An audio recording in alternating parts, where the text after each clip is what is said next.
Well, let's now go to SABC News Sports anchor Mawande, Mateza and reporter Thando, Mxoli, who are also out at the Sakhumzi situation in Vilakazi Street in Soweto, also engaging fans. Mawande, a very good afternoon too. I mean, just listening to the fans in Bloemfontein, and earlier, of course, having listened to the Bafana Bafana coach Hugo Broos saying that Bafana will play for all 3 points and not settle for a draw in tonight's match.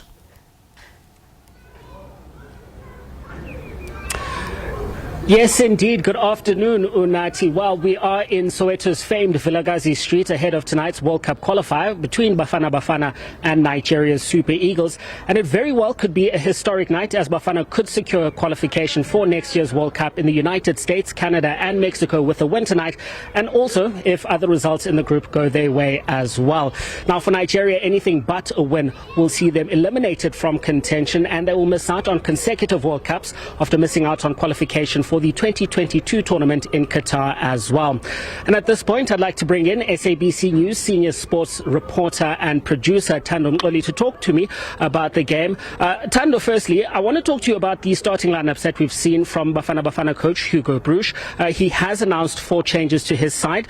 What do you make of those changes? Look, these are form players. Like a guy like I'm excited to see Obasa and Mukwana in the middle. Very solid players in defense, and also they give you a lot when you have to basically get on the offensive. Again, I'm surprised Obi Modiba's not in the team because I thought he had a very decent outing last time around. But also, I'm also looking forward to that partnership between Mbola and Apollos up front. They seem to be building something nicely both at club level and at national team level. So again, it's looking good. There's some interesting matchups around the field, whether it's Foster against a Nigerian captain. It just depends where this game is going to be won, and there are many areas where it can be won.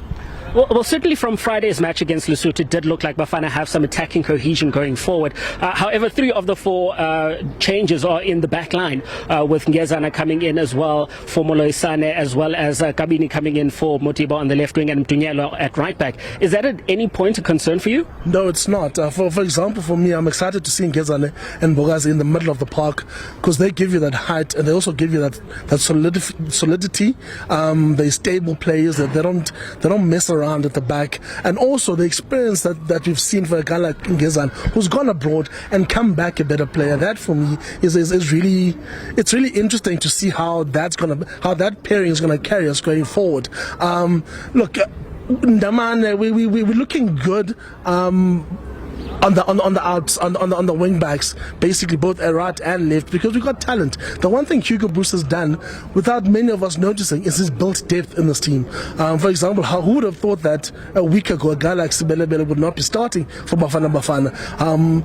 Like when Gota went to Saudi, we all thought, is this a money move? But he's come back a decent player, and he's shown the quality of the player that he is. So again, there are many places to be excited within this team. There are many players who have got a lot to offer going forward, and even defensively. It's a nice team that you know, when teams are not built from individuals. Nigeria, on the other hand, for example, they've got the reigning African Player of the Year in Ademola Lookman. But how is it possible that they are 6 points behind what we term a lesser talented Bafana Bafana team? Again, when you've got a good coach and you've got good structures and you've got the right process going forward, it always works out better for you. I want to touch on Nigeria, and a lot of the talk in the lead up to this game the last couple of days has been the absence of Victor Osimhen. Now, a lot of people were a little bit wary about that because we've heard this before at AFCON last year, where they said Victor Osimhen is injured and won't play against Bafana Bafana, and it ended up being a handful. We've seen the starting lineup. He's not in Nigeria's team. What do you make of that, and how much will they miss him? They definitely will miss him, because the one thing about Victor Osimhen, in the box, he's a very known presence. He stands in the right places. He puts the ball in the right places. He's always a threat to defenders. So again, when I sit and I look at Victor, I look at Nigeria without Victor. Now you need other people to play out, to basically lift the game. He's also an inspirational figure in the Nigerian team. Almost has a leadership role whereby people look up to him to lead the attack, to lead the team in times of trouble. And Nigeria have been in a lot of trouble in this qualifiers. It has been a very underwhelming performance for them. But still, when you look around this team, based on individual talent, they should be enough to trouble Bafana. But at the moment, there's just so many things that are not going their way. And I like the fact that we've taken this game away from Joburg, so that the crowd is not going to be as loud. We're hoping that the Soweto FC people will come out in big numbers and support the South Africans, despite being this, besides this being a midweek game. There are many things again to look forward to, because Nigeria, if they don't qualify, what happens? Do they change coaches? Do they sit and relook the whole system? There's so many questions that one can ask. But again, when you look at these two teams, form almost goes out the window, because pride is front and center. And again, the players are there. Who can lift the game? We can have an Ademola Lookman basically turning out defense.